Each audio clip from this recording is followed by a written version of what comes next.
Hi everyone. कल हमने देखा ही है कि हमारे साथ रेफरिंग में क्या हुआ है, बट जो मुझे अभी पता लगा है this will blow your minds because yesterday it was just one man who was responsible for our loss, and also if you count the Qatari players in for being having unsportsmanlike behavior. But जो मुझे अभी पता लगा है वो है forgery and fraud of the highest order.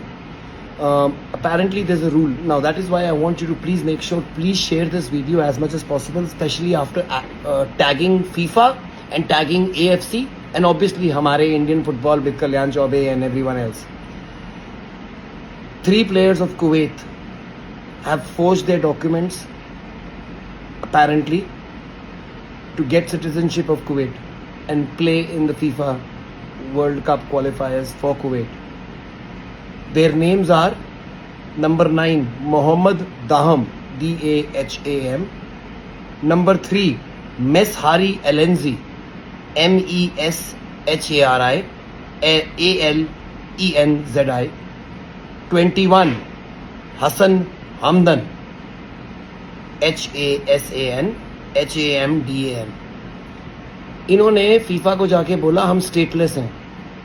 जो stateless लोग होते हैं उनको फीफा एक सर्टिफिकेट इशू करता है, दे आर स्टेटलेस. स्टेटलेस का मतलब होता है कि आपके पास कोई कंट्री नहीं है और you are from a war on country which is not participating और not recognise by FIFA.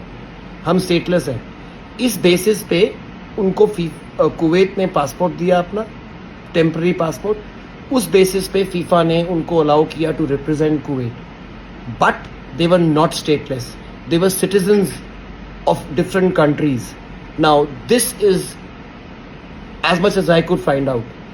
I appeal to all my fellow countrymen. I have taken the names. Please find out the real background and history of these guys, because apparently some of them have even played in India before. That's what I've heard.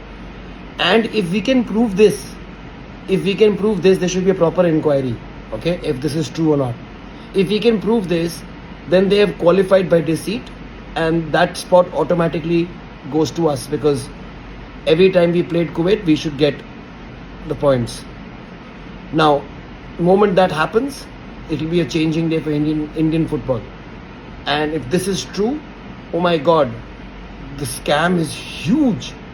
So please immediately share this video and let's come to the bottom of truth of this, and let's come to the bottom of this and find out if this has happened to our country and it's been again